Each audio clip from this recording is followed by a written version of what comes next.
여러분들은 지금 지구와 생명체를 구성하는 원소의 생성이라는 이 단어를 봅니다. 시험을 보시죠.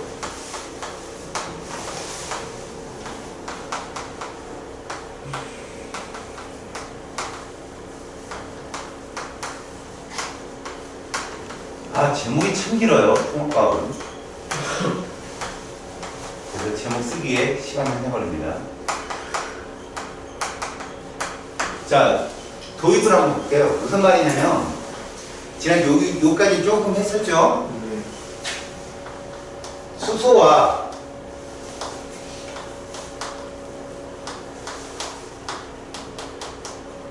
헬륨은 우리가 보기에도 원자의 형태를 갖춘 건 38만 년, 그죠? 이 거의 원자의 형성은 빅뱅 38만 년. 그럼 그 이후엔 굉장한 시간이 흘렀을 거라는 거죠. 굉장한 시간이. 알겠어요? 그렇다면 지금 현재 존재하는 원소, 무수한 원소들, 이거 다 어디서 나왔냐는 거예요. 그걸 배우는 게 오늘입니다. 그걸 누가 만들었다? 별. 그거예요. 별이 만들었다. 별은 니들 집안의 주방에 있는 뭐가 같다? 값을? 싱크. 밥솥. 그래서 밥이 만들어지잖아. 니네 일용할 양식. 아무튼 저희 집은 스테이크 먹는데 이제랑 할 말 없고. 그럼 우리 집이고. 고기를 군 지가 10여 년이 된 것 같아요. 알겠습니까? 그 무거운 원소에, 수소와 헬륨보다 무거운 원소가 형성된 게 별이라는 것입니다. 그 별이 우리는 두 종류를 배울 것이고, 그 별이 어떻게 별이 생성되어서 소멸되는 그 과정이 이쪽 단원이에요. 여기 처음엔 어려워요. 두 번 시험 보다 보면 시험에 나오는 게 뻔합니다. 그럼 니들한테 문제를 내도 유형이 많지 못하기 때문에 제가 15문항을 냈어도 이 문제 자세히 읽어보면 저기에 답이 있고, 저 문제 자세히 읽어보면 여기 답이 있고 이래요. 전 최대한 이제 변별력 있게 내려고 냈는데 이렇게 있더라고요. 아유, 너무. 그래서 여러분들은 구분만 제대로 하면 뭐 시험 보는데 전혀 문제가 없을 것이다. 그러면 일단 출제 유형은 여러분 첫 번째 봤던 벤 다이그램 있죠? 아까 D 그래프 위에 3개. 3개 중에 2개만 보라겠죠? 그거 하나 냈겠죠? 1번입니다. 먼저. 그거 하나 냈을 거예요. 알았습니까? 그거 잘 보시고, 두 번째가 오늘 이거.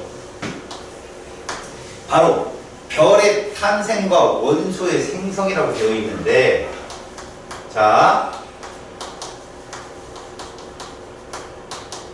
이 본격적인 작업에 들어가기 전에 별의 탄생 전 그 과정이 시험에 나옵니다. 정말 많이 나와요. 봅시다. 우리가 별이라고 불리운 애는 항성이라고 하는 애거든요. 항성. 스스로 빛을 낸다는 거죠. 근데 우리가 여기서 중요한 건 뭐냐? 얘가 스스로 빛을 내는데, 스스로 빛을 냅니다. 이 빛이 누구냐는 게 중요해요. 이 빛. 바로 이 말을 좀 아셔야 돼요. 수소, 핵, 융합. 빛은 입자라고 했어요, 제가. 그죠? 수소, 핵, 융합에 의해서 빛이 나오면 반응 전보다 질량이 늘어요, 줄어요? 줄어요. 불문수학입니다. 이 친구가 별이야. 반짝반짝해요. 우리는 멀리서 보겠죠. 수백만 년이 흘렀어요. 얘는 질량이 그대로일까요? 줄었을까요? 맞아요. 그걸 기억하시라고. 우리 태양 59억만 년 정도 됐다고 해요. 알겠어요? 그럼 쟤는 애초에 태양보다 질량이 어떨까요? 줄어있어요. 빛이 발산되는 것만으로도 질량이 준다는 걸 명심하십시오. 그러면 그 빛으로 나가는 애들을 못 나가게 잡아갖고 냅두면 질량 보존되겠죠. 이해 갔습니까? 그러니까 이 빛을 낸다는 건 수소핵 융합에 의해서 빛을 낸다. 내가 이거 왜 써줬을까? 니네가 하나도 모르는 걸. 출제자는 이것 때문에 시험에 낸다. 니네 스스로 수소핵 융합을 통해서 빛을 내는 애들을 별이라고 불렀어. 그럼 그렇지 않고 빛을 내면 별이냐 아니냐? 아니다라는 얘기지. 그 짝퉁 별을 증동한 거야. 알았냐? 그런 걸 원시별이라 한다.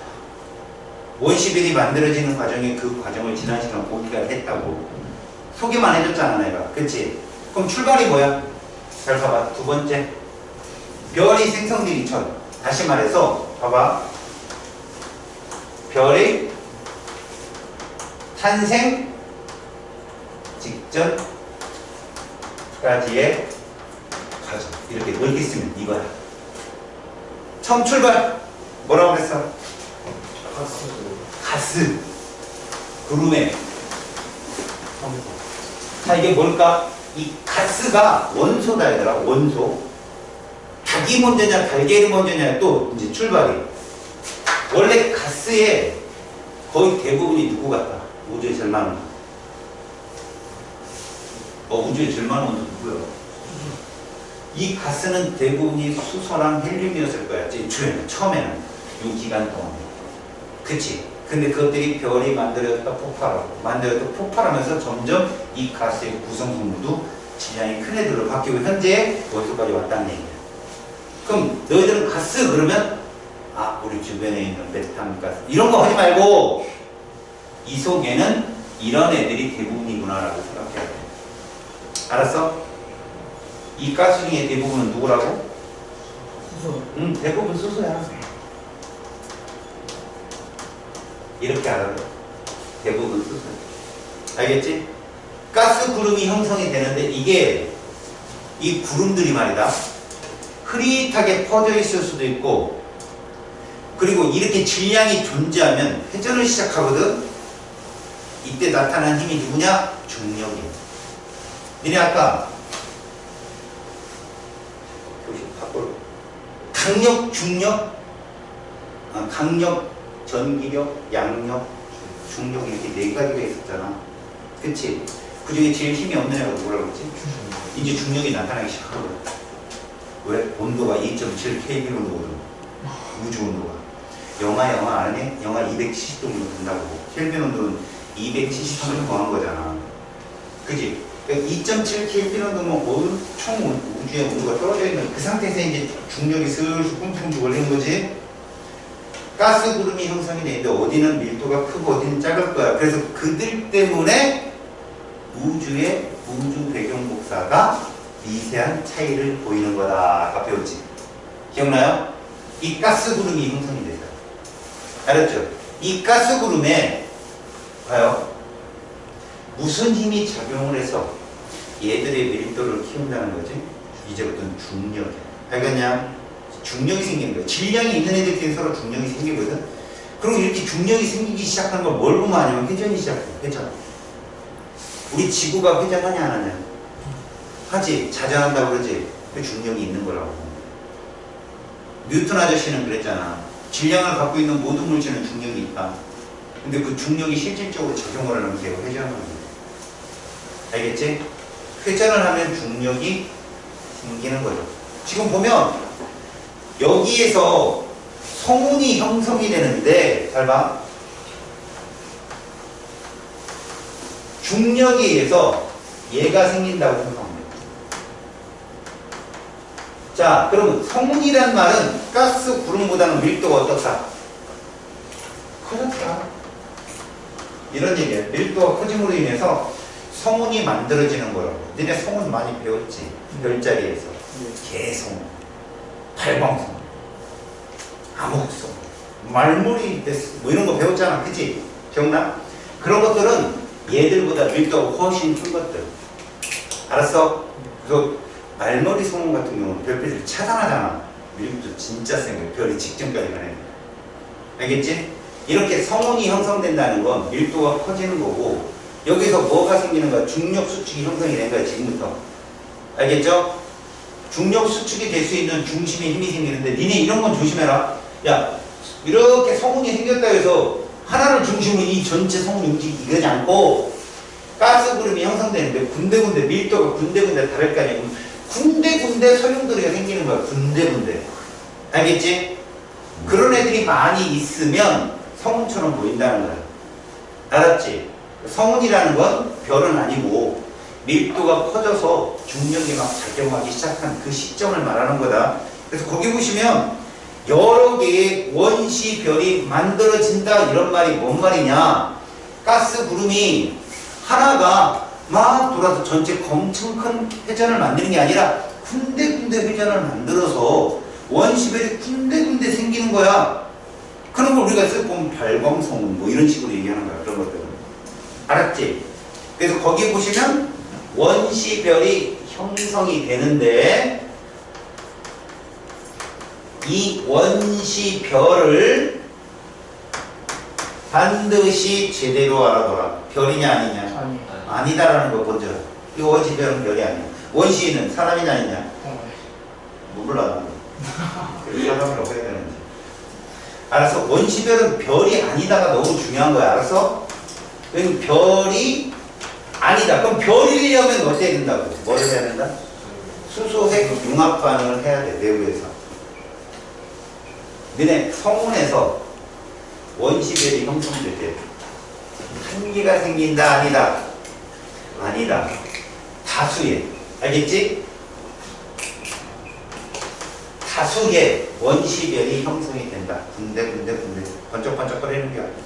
알겠지? 그럼 원시별이 형성이 되는데 봐요. 이 원시별은 빛을 낸다. 빛을 낸다. 이 빛은 요것 때문에 나온다.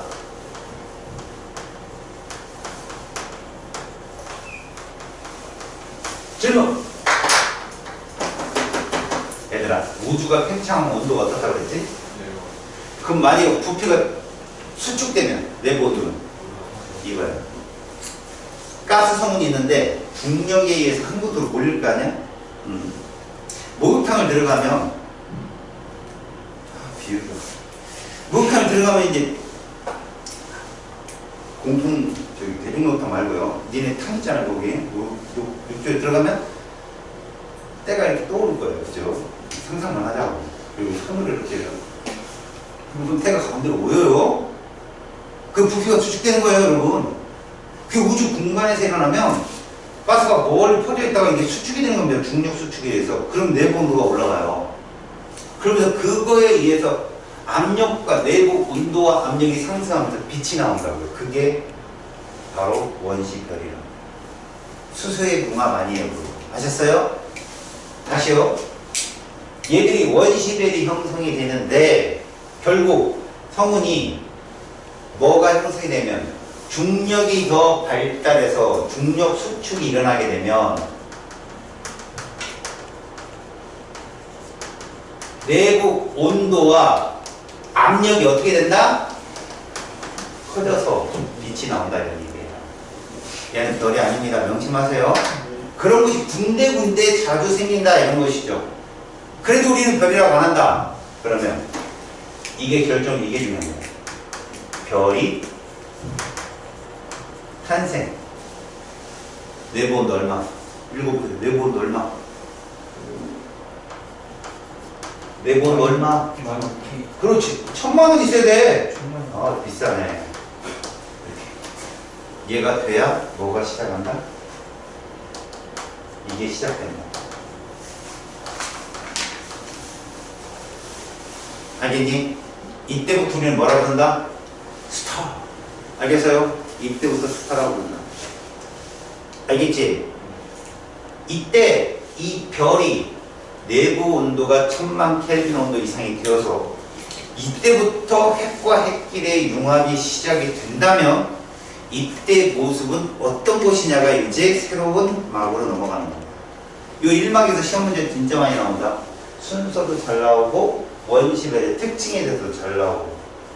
알았어? 그리고 별이 탄생하면 온도 이거 되게 잘 나오고 요거 잘 나오고. 알겠어요? 꼭 기억해라. 내가 말하는 거 외우면 답이 될 수 있겠죠? 그러면 이렇게 별이 탄생했어. 그러면 이제 우리는 이 별의 탄생부터 들어가는 거야. 봐요. 세 번째. 이런 말을 쓸 거야. 주계열성. 이건 공통된 얘기인데 별의 일생을 따질 때 원시 별일 때 있고, 그지? 인간으로 따지면 원시 별은 뭐라고 얘기하면 좋냐면 수정란? 수정란이 사람이니 아니니? 아니죠. 미치겠죠? 수정란은 사람이 아닌가? 여러분, 수정란이 태아가 되는 걸 생물학에서 뭐라고 불러요? 발생이라고 해요. 그거. 발생. 아셨어요? 수정란이 태아가 되는 과정을 발생이라 합니다.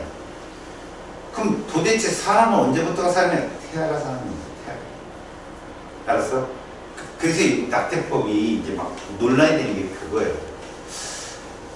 사람을 죽인 거냐 이게. 태아부터가 사람인데 근데 그것도 생명체다 뭐 이런 식으로. 그죠? 그 태아가 되면 그 다음부터 생장이라고 써요. 생장. 세포의 숫자가 늘어나는. 알았지? 그래서 불완전한 개체가 완전한 개체가 되는 그 발생 과정. 지금 그 과정입니다. 이거 지금 저기 발생 과정이에요. 그럼 이제부터는 뭐야? 사람이다 이거. 주계열성. 중심에 뭐를 시작하는? 수소, 핵, 융합을 시작하는 모든 별은 이 과정을 지나갑니다. 모든 별은. 알겠죠? 그러니까 주계열성 과정은요. 특징이 뭐냐? 일단 여러분들이 보는 별은 다 얘라고 생각하시면 돼요. 일생의 90%가 됩니다. 별의 일생의 90%가. 알았지? 이때의 특징. 크기가 안 변해요. 별의 크기가. 그리고 밝고요. 알겠지? 그래서 별의 크기가 왜 안 변하냐? 여러분, 별이 도대체 뭘로 구성되어 있을까? 과학자들 논란이 많았죠. 직접 가본 사람은 없고 앉아서 말빨로만 싸우라니까. 근데 태양이 그 의문점을 많이 해소시켜줬어요. 태양의 표면 온도를 열 적외선 카메라 이런 걸로 렌즈로 이제 확인하면 6000도씨 혹은 6000켈빈 온도라고 합니다. 알겠어요? 약 6000켈빈 온도라고 하는데 그렇게 표면이 6000이면 저 안에는 얼마겠어요? 1억 도 이상이거든요. 근데 그런 것들이 저렇게 대류 현상을 일으키려면 도체, 액체, 기체 중에 누구밖에 없겠다? 기체밖에 없겠다라고 얘기한 거예요. 과학자들이. 알았어? 그래서 주계열성이라고 하는 건 기체 덩어리라고 생각하시면 돼요. 기체 덩어리. 알았니? 그럼 인간이 사는 제2의 지구를 찾으려면 별을 찾아야 되니 행성을 찾아야 되니? 행성을 찾는 거야. 별을 찾아서 뭐하게? 천국 보고 가는 거야. 이카루스도 아니고, 그지? 열나 달리가 천국 그랬겠냐? 자, 주계열성은 우리가 보기에 무엇을 기본적으로 하고 수소, 핵, 융합을 기본으로 하고, 그지? 수소, 핵, 융합을 하면 뭐가 발산이 된다? 빛이 발산이 되겠죠. 그쵸? 이때 발산은 중심 핵과 어디 외부, 핵으로부터 외부 아닙니까? 다시 말해서 이 발산이라는 건 기준이 핵이에요. 핵에서 어디로? 외부로의 방향이라고. 이걸 그래서 뭐라고 부르냐? 내부 압력이라고 불러요. 그러니까 빛이 입자란 말이야. 빛도 발산되려면 바깥쪽으로 압력이 팽창이 일어나는 거야. 근데 내가 아까 얘기했잖아. 주계열성은 별의 크기가 어떻다고 그랬어? 일정하다고 그랬지. 그럼 반대 방향으로 뭔가 당기는 힘이 있겠지. 그게 중력 수축. 내가 지금 무슨 뭐라고 얘기했지? 중력 수축. 중력 수축은 언제 때부터 있었어? 수정란일 때부터 있었다니까. 이게 명칭하라고.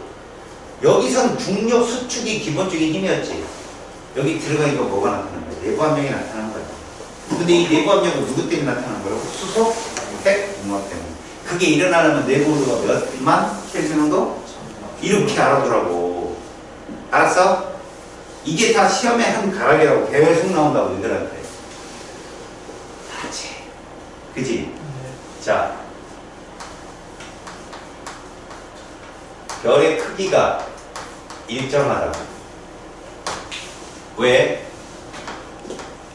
내부 압력의 크기와 중력 수축이 힘의 크기가 같은 거예요. 힘의 크기가 같다. 방향. 얘 아까 어디에서 어디라고 그랬어? 핵에서 외부. 그럼 얘는 어디겠어? 중력 수축은. 외부에서 어디로? 핵. 중심 방향이라고.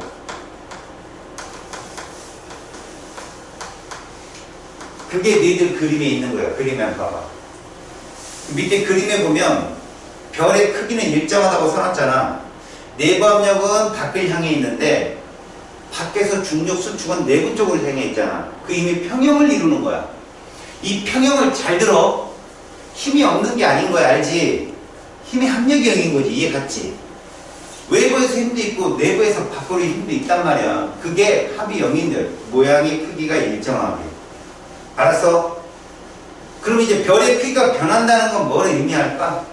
중력 수축이 변한다든가 내부 압력이 변한다든가 뭔가 하나의 힘의 균형이 깨졌을 때 별의 크기가 변할 거야. 알았지? 그것만 명심해. 지금은 별의 크기가 일정하다는 게 이런 얘기야. 그럼 내부적으로 들어가게 되면 수소핵 융합은 어떻게 일어난 거냐? 이 정도만 알아. 이거 수소핵 융합 있잖아. 되게 간단하게만 쏘는 거야. 이거 굉장히 복잡한 거야 사실은. 수소핵 융합이라는 건 이런 거다. 수소 원자 4개의 질량에 해당하는 애가 헬륨 하나가 되는 거야. 자, 수소핵 융합이라는 건 간단하게 쓰면 이거야. 자, 수소가 몇 개 있는 거야? 이렇게 4개가 있어요. 얘가 가서 헬륨 하나가 되는 거야. 근데 니들 봐봐. 수소는 양성자가 몇 개로 되어 있지? 1개. 그럼 총 양성자 몇 개 있다는 거야? 4개. 근데 헬륨은 원자핵이 양성자 2개, 누구 2개야? 누가 더 무겁겠냐, 결론. 얘가 더 무거워. 간단하게 말하면 중성자가 더 무겁잖아, 사실은. 여긴 양성자 4개만 있고, 여긴 양성자 2개, 중성자 2개란 말이야. 화학적으로 따지면 질량 수는 같아. 4대4. 근데 중성자가 좀 더 무겁다고 그랬잖아. 그러니까 니네가 보면, 반응 전부 다? 반응과 질량이 크던데? 그럼 빛이 흡수. 이런단 말이야. 근데 여기 보면 뭐라고 돼 있어, 여기에? 빛이 이렇게 방출되는 걸로 나와 있거든. 이게 별빛이라는 거야.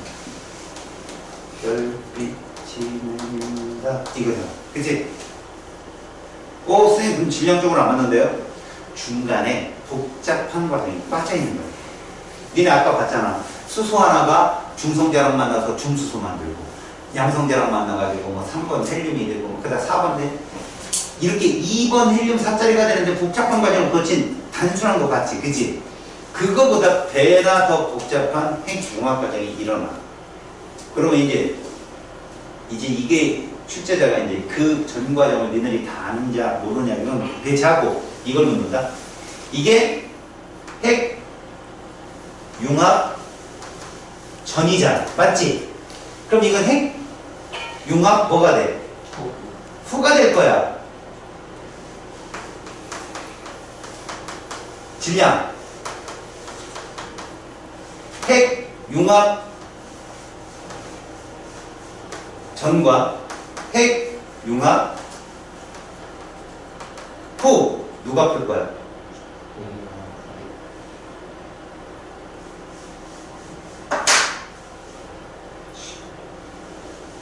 질량은 보존이 돼야 돼. 맞지? 질량은 보존돼야 되는데 얘는 빛이 빠져나간 후의 질량이지. 너 아까 계속해서 네가 별빛이었잖아. 네가 빛을 계속 끊고 나면 질량이 어떻게 늘었어? 줄었어. 그럼 여기 봐. 왼쪽이 질량이 클까 오른쪽이 질량이 클까? 얘 빼고 왼쪽 오른쪽 어디가 질량이 더 커야 돼? 어디? 그래, 얘가 커야 되는 거야. 이론상으로 얘가 얘보다 커야만이, 얘가 질량이 작아야만이 그 차이만큼이 빛으로 나간다고. 이렇게 된다고. 질량차만큼.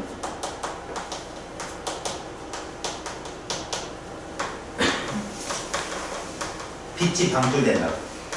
빛은 입자다. 알았어? 저거야. 그러니까 너네가 이론적으로 접근하면 11114 헬륨은 11114 똑같아. 근데 헬륨은 중성자가 2개나 되는데 그럼 걔가 더 무겁지 않나? 라고 착각하지 말라고.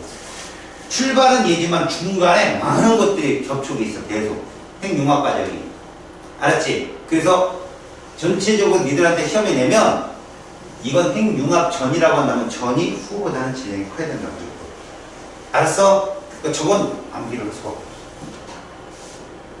냈으니까 내가 이걸 지금 설명하고 있는 거야. 냈으니까. 제발 좀. 오답률 빵프로에 도전하자. 그래서 냈으니까. 자, 이제 두 번째. 이제부터 우리가 주계열성까지 봤단 말이에요. 주계열성까지. 이제부터 별의 일생을 볼 거야. 자, 이제 여러분들 여기서 잘 봐.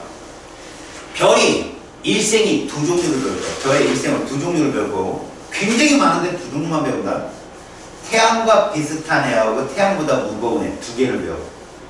근데 그 와중에 우리는 놓치지 말아야 될 게 뭐야? 우리는 지금부터 무엇을 알기 위해서 이 장에 들어온 거야? 수소와 헬륨보다 무거운 원소가 어떻게 생성되는지 보기 위해서 온 거야. 그치? 그래서 태양과 질량이 비슷한 별이 만들어지면서 어느 원소까지 만들어지고 태양보다 질량이 큰 별은 어디 원소까지 만들어질 것인가? 그러면 야, 추측성 사고 한번 들어가자. 태양과 질량이 비슷한 별이 일생을 거치면서 만들어진 원소와 태양보다 질량이 훨씬 큰 별이 일생을 마치면서 만들어진 원소는 어디 쪽 원소가 더 클까? 원자량이. 후자가 더 크겠죠. 등치가 큰 애들은. 이해 갔어요? 그게 가장 무난한 거예요. 아, 질량이 태양과 비슷한 애들은 핵융합을 그만큼 크게는 못해요. 근데 태양보다 질량이 10배, 30배, 수백 배나 큰 애들은 엄청 큰 핵융합을 통해서 무거운 원소를 만들어낼 수 있다는 기본 가정으로 갖고 갑시다. 알았지? 그럼 첫 번째 보자. 질량, 별의 진화와 원소의 생성을 제목을 쓰고 별의 진화와 원소의 생성 쓰고 첫 번째로 질량이 태양과 비슷한 별을 볼게.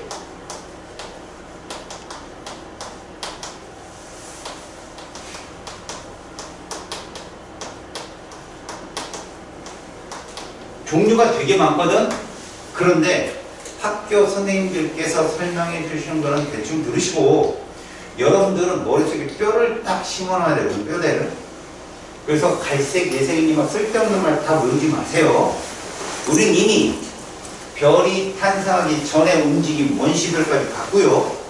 그 다음에 주계열성을 봤단 말이야.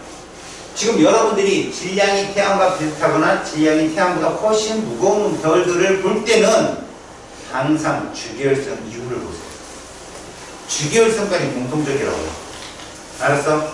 그러면 주계열성일 때 우리는 그럼 태양이 질량이 굉장히 큰 놈과 작은 놈의 주계열성이 별다른 특징이 없느냐? 공통점. 질량이 큰 별이든 작은 별이든 주계열성일 때는 무엇을 한다? 핵 내부에서 수소핵 융합을 한다. 니네 아까 수소핵 융합에서 어떤 원소 만들어졌어? 헬륨. 그러니 질량이 크든 작든 모든 별은 주계열성 구간에서는 가장 무거운 원소 누굴 만든다? 헬륨을 만든다. 공통점이에요. 차이점. 시험자 잘하고 차이점. 질량이 작은 애들은요 가늘고 길게 갑니다. 질량이 큰 애들은요 덩치가 크다 보니까 장난이 아니에요. 그 양에 있어서. 그래서 금방 소진합니다. 이 말이 무슨 말이냐? 질량이 태양과 비슷한 별은 별의 수명이 길어요. 근데 질량이 태양보다 크면 어떻게 된다? 별의 일생이 짧습니다. 명심하십시오. 시험에 잘 나옵니다. 알았어요? 일단 비슷한 별의 특징을 한번 볼까? 거기 한번 보세요. 핵, 융합, 반응 이렇게 되어 있습니다. 알겠어요? 자, 주계열성 내에서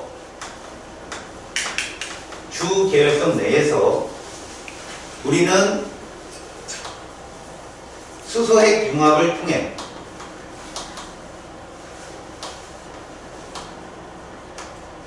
어디까지 만들어진다? 헬륨까지 만들어진다는 걸 명심하시고요. 그 다음에 단계를 잘 보십시오.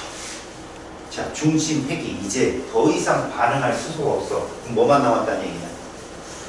헬륨만 남아있다는 얘기야. 그치? 그럼 그걸로 끝이냐? 아니야. 중심 쪽은 수소가 많이 소진됐지만 이제 그 표면 쪽에 수소가 있을 거 아니냐? 맞지? 그리고 또 하나, 중심이 헬륨으로 꽉 차 있으면 얘들도 굉장히 단단해지는 거거든. 부피도 줄어들고 그럼 중력이 더 세져. 전체 수축을 한다? 알았어? 되게 중요한 말이다.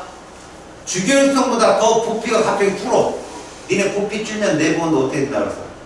올라가. 이제는 그 온도가 헬륨 핵 융합을 시킬 수 있는 온도가 되는 거야. 그럼 헬륨 핵 융합을 하면 또 에너지가 나와. 근데 그게 수소 핵 융합보다 셀까 약할까? 헬륨 핵 융합은 당연히 세지. 그래서 더 내부 압력이 세죠. 알았어? 그러면 기존의 주기율성보다 어때? 덩치가 커져. 그게 거성이다. 박명수 씨. 알았냐? 무슨 색 거성? 적색 거성이야. 적색 거성. 자, 그냥 듣지 말고 잘 들어봐. 주기율성은 어디까지 만들어진다 이제 핵의 내부에서? 헬륨까지 만들어져. 그래서 계속 내부 압력이 팽창을 되는 거야. 계속. 중력 수축 그대로 있고. 그런데 문제는 더 이상 반응할 수소가 없어진 거지. 그러면 내부 압력이 약해지겠지. 핵융합을 안 하니까 약해지겠지. 그러면 중력은 그대로 있는데 그럼 수축이 일어나. 수축이 일어나면 내가 얘기했잖아. 부피가 줄면 내부 온도는 상승한다고 그랬어. 그럼 이제 그 온도가 헬륨이 핵융합을 할 만큼의 온도로 높아지는 거야. 그럼 가만히 있지.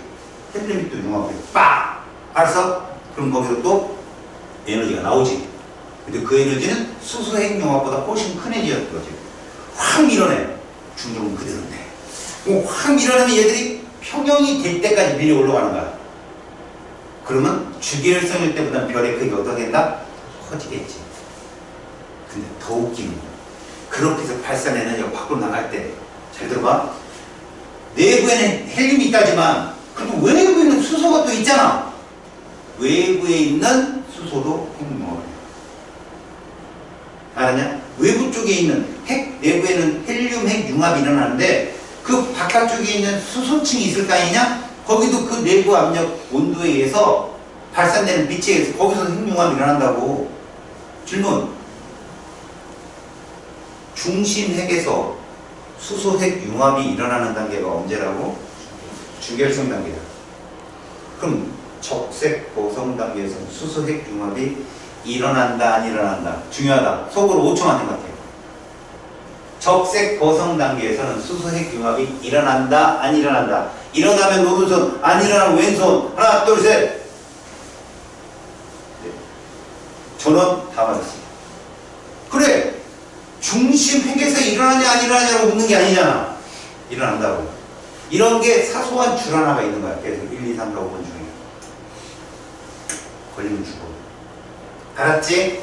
중심에서는 헬륨 핵 융합이 일어나겠지. 자, 근데 이 중요해. 헬륨 핵 융합이 일어나지 않냐? 그럼 걔들이 내부 온도를 내피잖아? 그럼 걔 융합이 끝났어. 그럼 또 수축을 해.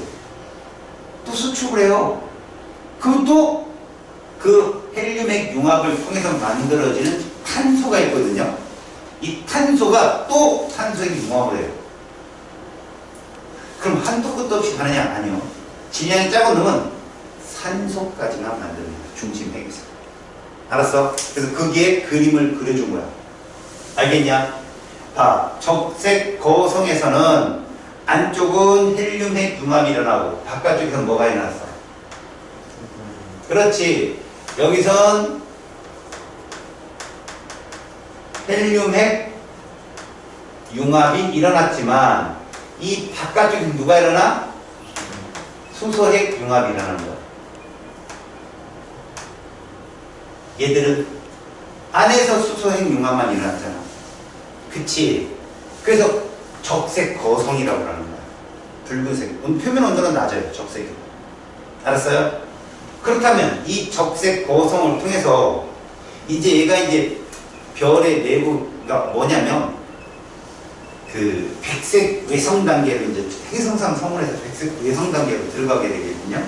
그러면 안쪽은요 거의 무거운 원소들이 꽉 차 있는 거죠. 문제는 얘가 행성상 성운을 거치게 되는데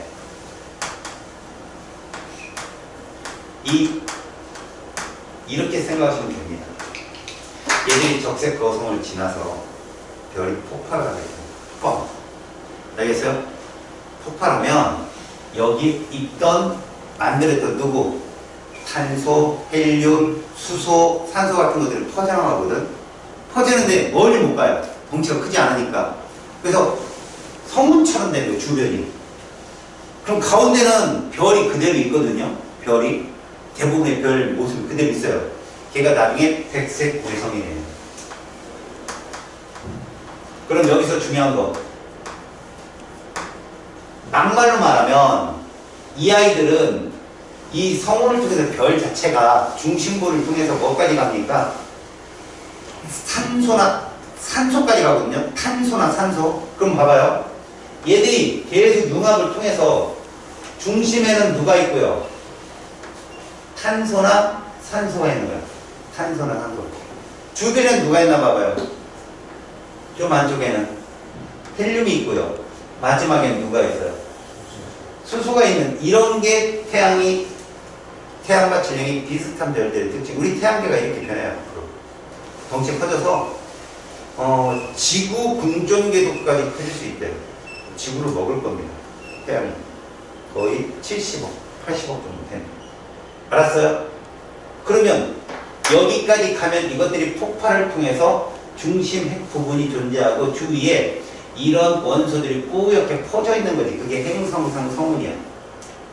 알겠지? 또 백색 외성까지 접어들면 완전히 탄소 덩어리만 뭉쳐 있는 거지. 너네 탄소 덩어리 고온 고압에서 뭐 되지? 땅속에서 다이아몬드 되겠죠? 다이아몬드 가십시오. 거제가 가라고. 다만 근처에 가기도 전에 짜부돼서 뒤질 거예요. 생각을 해보세요. 태양같이 거대한 별의 크기가 마치 목성이나 그런 크기로 작아졌다고 생각해 주십시오. 그 중력은 감당을 못합니다. 질량은 엇비슷해요. 아무리 수백억을, 얘가 100억만 년 이상을 막 빛을 뿜었다 할지라도 그 질량이 얼마나 크겠냐고. 크죠? 큰데 그거에 비해서는 갖고 있는 질량이 어마무시하게 큰데 그 크기가 행성처럼 줄어들면 중력은 살벌합니다. 뭐란 말이냐면 이만한 덩치의 공이 있어요. 이만한 덩치의 뭐 예를 들어 볼링공이 있다고 칩시다. 근데 덩치는 이거보다 이만큼은 작은데 질량은 얘랑 같아. 그러면 이런 양변 4명이요 보자기를 쭉 피고 있어요. 넓게. 이만한 공을 갖다 놓으면 쑥 들어가겠죠. 근데 질량은 똑같은데 크기가 작은 놈을 넣으면 어떻게 될까요? 훅 들어갑니다. 우주 공간이 이렇게 핀다고요. 아인슈타인 이론에 의하면. 알았어요? 거기를 우주선을 타고 야 다이아몬드 이러고 가면 끝나요. 중력이 엄청 세니까요. 알았죠? 그래서 이런 식의 변화, 특히 조심할 겁니다. 요 마지막은 탄소와 산소까지 만들어진다는 걸 명심하십시오. 단계 잘 보시고 알겠냐? 됐지? 얘들아, 별 중심이 어디까지 가면 핵융합이 멈춘다고? 헬륨 핵융합이야. 알겠냐? 질문. 중심 원소가 탄소나 산소까지 된다는 얘기는 탄소 핵융합이나 혹은 산소 핵융합은 없다는 얘기야. 여기까지 마지막 최종적이니까. 알겠지? 여기 원소까지 만들어지고 끝난다는 얘기라고. 그리고 안에는 멈췄지만 바깥쪽은 수소핵 융합 반응이 일어날 거 아니냐. 그것들에서 밖으로 그 물질들이 퍼져나가. 그럼 퍼진 것들은 성운으로 남을 거 아니야. 행성상 성운으로. 그치? 그러다가 마지막에 가서는 마지막 중심별만 존재해. 왜? 행성상 성운으로 남아있는 것들은 근처에 지나가는 별의 중력이 있는 걸 끌다가 버린다. 얘만 딱 남아있는 거죠. 백색 외성이라고 합니다. 알겠죠? 자, 이제 두 번째. 질량이 태양의 10배 이상인 별. 그러면 이건 먼저 여러분들이 뭐 해야 돼? 질량이 커버리면 1번보다는 2번이 수명이 짧다는 건 알고 있어요. 기본적으로. 알았죠? 질량이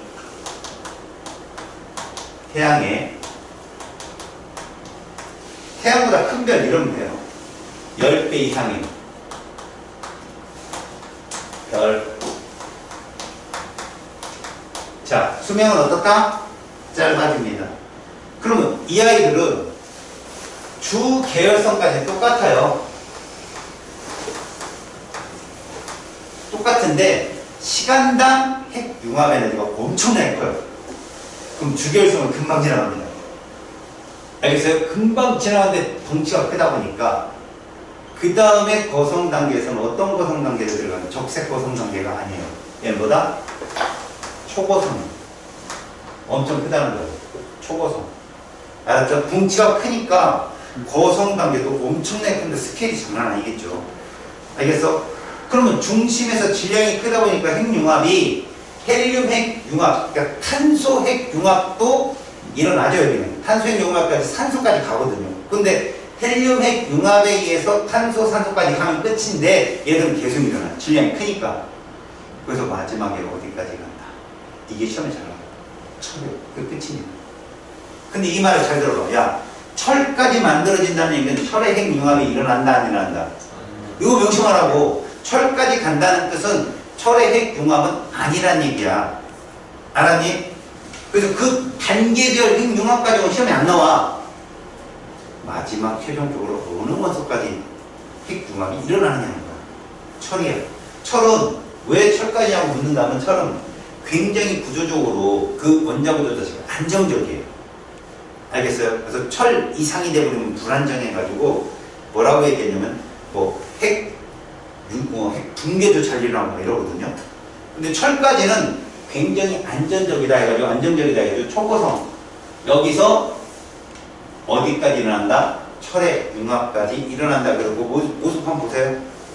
가장 안쪽이 누구다 이거죠? 가장 안쪽이 철입니다. 가장 안쪽이 철. 그럼 철 바로 근처에 누군가 읽어봐요. 규소하고 황입니다. 크기가 규소는 보통 28, 황 한 30이 정도 되거든요. 철은 굉장히 큰 27번으로. 알았어요? 자, 그럼 규소나 황 주변에 누구예요? 산소, 네온. 여기까지 애들이 만들어지겠죠. 그 다음 그 바깥층에는 이렇게요. 됐어요? 그러니까 헬륨 핵 융합 이외에 산소, 네온, 마그네슘 혹은 규소, 황의 핵 융합까지 일어날 수 있다는 뜻을 말해요. 됐지? 오케이? 지금 과정입니다. 가장 바깥쪽은 여전히 누가 있고요? 수소가 있겠죠. 여전히 수소. 초고성 단계. 중요한 게 누구라고? 철까지. 알았죠? 다시.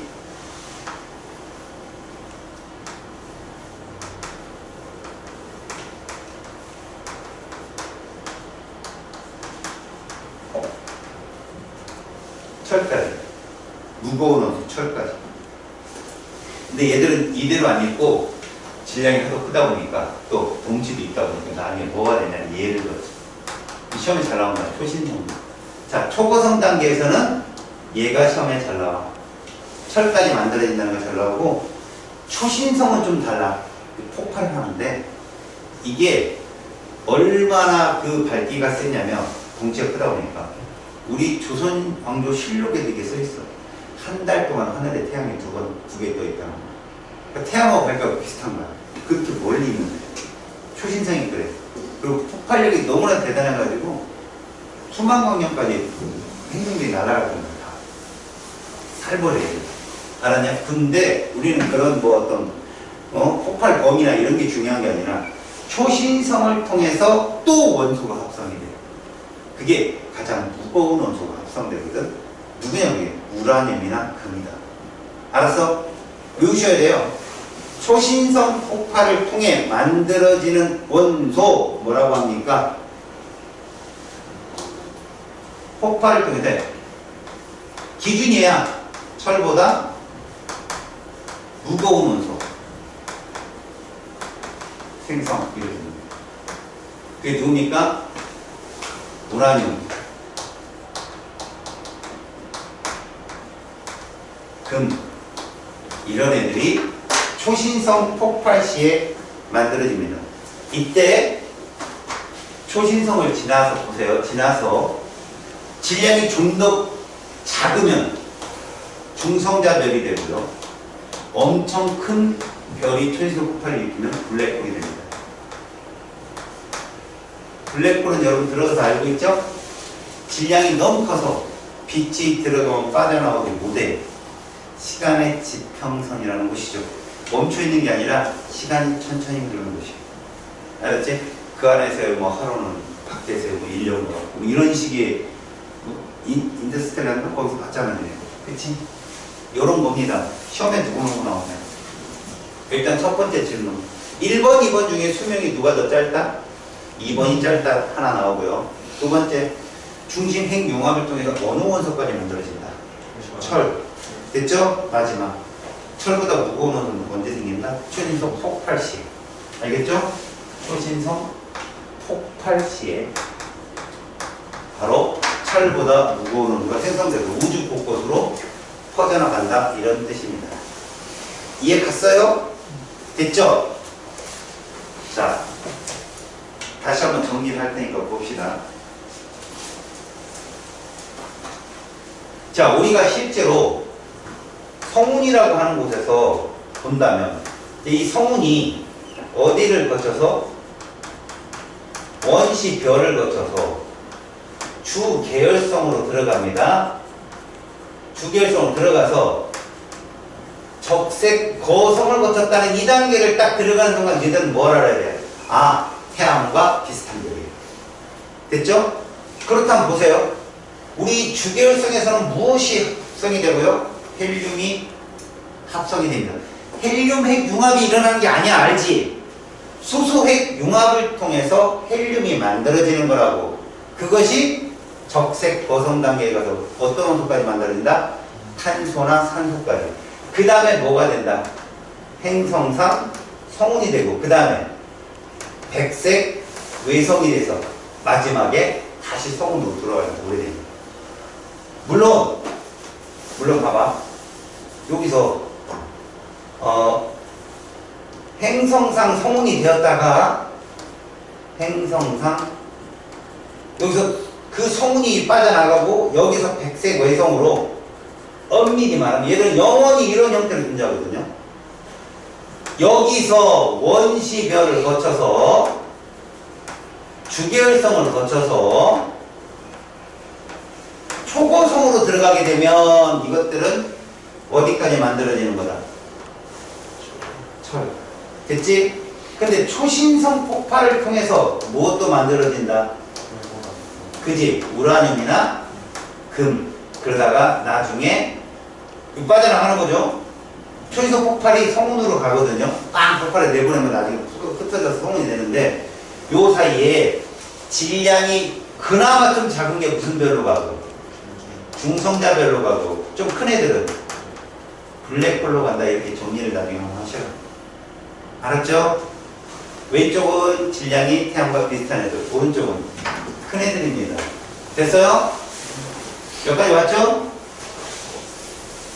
이제 한 장을 넘기십시오. 뭐가 있습니까?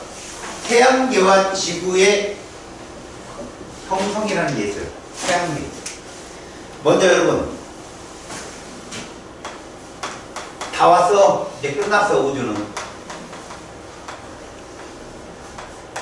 태양계가 태양과 더불어서 8개 행성으로 이루어져 있거든. 그치? 마지막 우리 명왕성 아저씨가 쫓겨났지? 그래서 8개 행성이라는데 이 태양계 내에는 태양만 별이거든. 근데 태양계가 형성되는 건 또 과학자들이 그때 가서 본 것이 아니기 때문에 되게 많아. 썰이 조우설도 있고 뭐 전자설도 있고 성운설도 있고. 근데 우리는 지금 여기서 성운설 배웁니다. 뭐냐? 태양은 우리가 배웠듯이 먼지나 티끌 등이 뭉쳐서 성운이 되고 그것이 원시별을 통해서 이렇게 되었다. 우리가 배운 거. 아까 태아 이전에 발생 과정을 하는 것처럼 수정란부터 그 과정으로 얘가 형성이 되는데 그때 당시에 이런 거예요. 여러분 아까 그 성운은 곳곳에 원시별이 있다고 그랬죠. 그죠? 근데 태양만큼 질량이 작으면 그렇게 많은 원시별이 형성이 못 되지만 원시별까지는 아니고 소용돌이는 일어나요. 그 중에 하나 좀 센 애가 원시별로 돼가지고 걔가 뭘로 가는 거야? 태양으로 가고 나머지 삑삑삑 돌던 애들이 좀 딱딱한 물질들이 뭉쳐가지고 지구형과 그 다음에 좀 부드러운 기체들이 모인 목성형으로 변했다는 거죠. 근데 그 오랜 세월이 지나면서 외부 행성들이 충돌을 해가지고 지구만한 크기의 어떤 행성들이 나고 지구보다 작은 애들은 튕겨나가고 막 이런 식이에요. 이게 성운설입니다. 그래서 첫 번째 보시면 이 출발이 우리가 아까 배웠던 원시별과 똑같아요. 그러니까 태양계를 이루기 위한 성운이 처음엔 있었을 것이다 이런 거죠. 태양계 성운이 형성이 되고 그 다음에는 성운이 수축하는데 여러분 이건 알지? 왜 수축하지? 누구 때문에? 중력 수축 에너지 때문에 그런 거예요. 이게 아까 중력이라고 했잖아요. 그죠? 성운이 수축하면 뭐가 만들어진다? 원시별이 만들어지잖아. 그걸 여기서는 뭐라고 얘기한다? 원시 태양이라고. 원시 태양과 원시 원반이 형성이 되는데 이 말은 무슨 말이냐면 아까 우리가 봤을 때는 원시별은 수두룩 빡빡으로 많이 생긴다고 그랬잖아. 성운이 크면 지금 성운이 좀 작다는 거야. 질량이 태양 크기니까. 그러면 걔를 중심으로 원반이 형성이 되어서 거기서 자체적으로 물질이 뭉치는데 태양과 가까운 쪽은 무거운 원소들이 뭉치고 태양과 먼 쪽은 가벼운 원소들이 뭉쳐서 가까운 쪽은 지구형, 먼 쪽은 목성형이 형성되었다는 썰이에요. 알았죠? 그래서 자 원시 태양은 뭐가 되고요? 태양이 되고요. 그죠?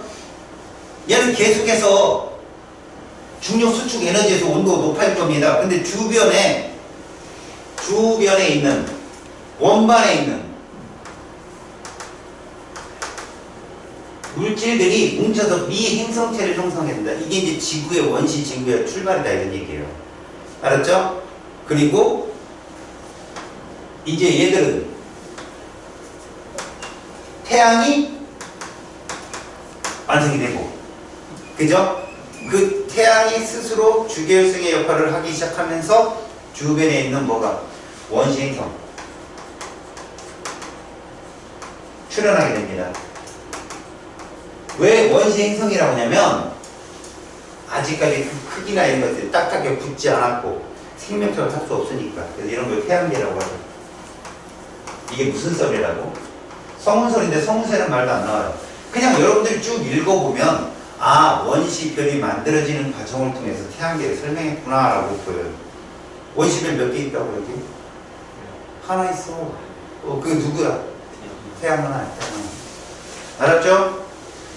자, 거기 태양계와 지구의 고체 물질 형성을 보면 태양으로부터의 거리를 통해서 행성을 나누는데 이거는 중학교 때 배운 과정이기 때문에 커다랗게 뭐 여러분들이 그죠? 자, 이런 정도로 생각하면 될까?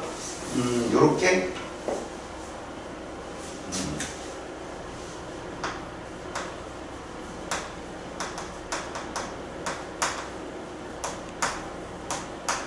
요 정도로만 알아두자.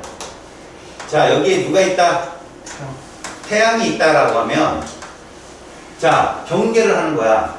안쪽에 누가 돌고 지구형 행성이 돌고 있고 그 다음 여기를 거점으로 밖에 쪽은 목성형 행성 그리고 이런 것들에 뭘? 성운설이라는 것을 뒷받침해주는 오르트그룹이나 카르토펠타나 이런 것들이 바깥쪽에 형성이 되어 있다라는 얘기들이 성운설의 중심이야. 그래서 태양과 가깝잖아. 지구형에서는 간단하게 밀도가 어떻다? 얘 밀도가. 그래서 토성이나 목성은 물보다 밀도가 작아서 물에 떠. 그렇게 토성을 담을 만큼 그러다가 물만 있으면 토성이 뜰 수 있어요. 그리고 뭐 나머지 것들이 있죠. 예를 들면 얘는 지각으로 구성되어 있고 얘들은 뭘로? 그래서 밀도가 그거야. 밀도가 크다는 건 무겁다는 뜻이고 밀도가 작다는 건 가볍다는 뜻이거든. 크기는 지구형이 좀 작죠. 목성형 그 대적점 있죠? 그 안에 지구가 하나 들어간다잖아요. 지금 세 개가 들어간다고. 크기가 그래요. 그러니까 요 정도만 적어놓고 나머지 모르는 것들에다 차곡차곡 넣으십시오. 차곡차곡. 시험에 나오는 것도 거의 이런 식으로 나옵니다. 만약에 나온다면 이런 식으로. 그러니까 얘들을 구분하는 게 자전 속도도 있고요. 좀 어려운 게 자전 속도 한번 볼까? 자, 자전 속도하고 보면 얘는 이렇게 써요. 참. 얘는 자, 이걸 해석해봐요. 이 두 개.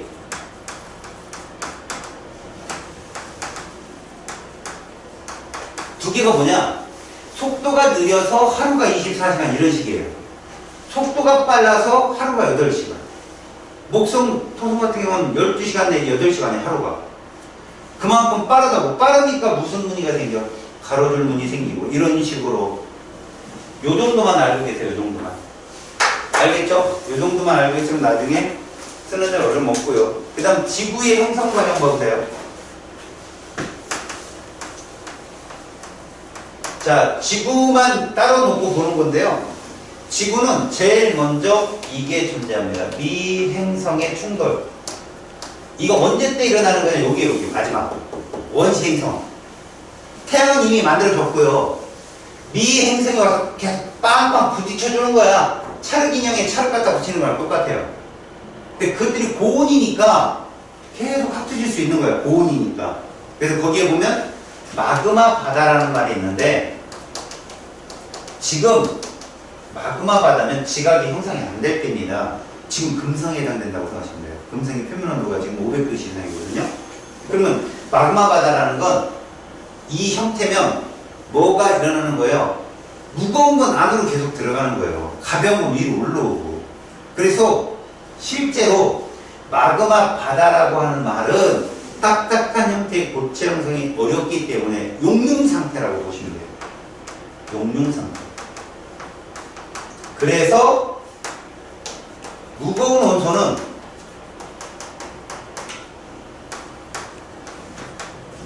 중심부로 향합니다. 그러다가 무거운 것들이 막 핵 속에 위치하면 이제 뭐가 분리되는 거죠? 핵과 맞죠? 멘틀이 분리됩니다. 멘틀은 약 70%죠? 이게 분리가 되는데 이 핵 속에는 이런 것들이 많아요. 철과 니켈. 무거운 원소입니다. 얘들이 많이 분포해 있는 거예요. 아까 우리 지구에 가장 많은 게 철이라고 했잖아. 그죠? 철과 니켈. 밀도가 5.6 정도 되는 건데 누가 들어가 본 건 아니고요. 소행성 충돌할 때 밀도 5.6이네? 성분이 이러네? 그런 거 추측하는 거예요. 알았지? 그리고 나서 나중에 뭐가 형성이 되더라? 원시 지각. 온도가 떨어지면서 원시 지각이 형성이 되는데 이제부터 고대 지구가 만들어집니다. 그래서 참고로 본다면 이건 학교 선생님들이 가끔 알려주는 거예요. 보통 기권이 먼저 만들어져요. 기권. 이 마그마 바다가 형성이 될 때부터 기권은 있었어요. 공기는. 그 다음에 직권이 형성되고 그 다음에 습권. 바다가 생긴다고. 알았지? 그럼 뭐가 생길까요? 마지막에. 생물권이 생겨요. 바다면서. 이런 식으로 순서대로 된 거예요. 대기는 이미 있었고 CO2가 엄청나게 많았죠. 이때 되면요 CO2가 전체 대기의 95% 정도 됐을 거예요. 그러다가 핵과 멘틀이 분리되고 원시 지각이 형성되면서 이제 비가 쏟아지는 거예요. 비가 딱딱하게 굳으니까 이제 비가 쏟아지면서 수권이 형성되면 그 안에서 생물권이 나타나기 시작한 거죠. 알겠습니까? 그리고 여러분들이 문제를 풀다 보면 오른쪽에 표 있죠. 원시 대기 성분의 변화 이런 것들 있잖아요. 특히 여러분 그 그래프에서 나중에 우리가 문제 풀 때 이거 많이 틀리니까 이거 붙여놓자라고 할 때 얘들 옮겨놓으면 되거든. 거기 산소가 등장하는 거 보이죠? 그죠? 약 29억만 년 전부터 이제 형성이 되거든요. 이 산소가. 그 이전부터 이 산소를 만들어낼 수 있는 미생물들이 있었어요. 남세균이라고. 알았습니까? 그 산소는 옛날보다 남세균은 그보다 1, 2억 전에 출현을 했는데 바닷물 속에 들어있는 철 성분을 다 가라앉히느라고 나중에 대기에는 늦게 나오게 돼요. 알았지? 그리고 CO2는 왜 자꾸 이렇게 줄게 되었죠? 온도가 계속 떨어져서요. 온도가 떨어짐으로 인해서 물론 남세균 같은 광합성을 통해서 CO2를 끌어들이는 놈도 있었지만 바닷물에 많이 녹았어요. CO2가. 온도가 떨어지면서. 알았지? 그럼 온도 문제는 그렇게 정리를 하도록 합시다. 자, 여러분. 숙제가 뒤에 31주까지 숙제가 있겠고요. 자, 됐다.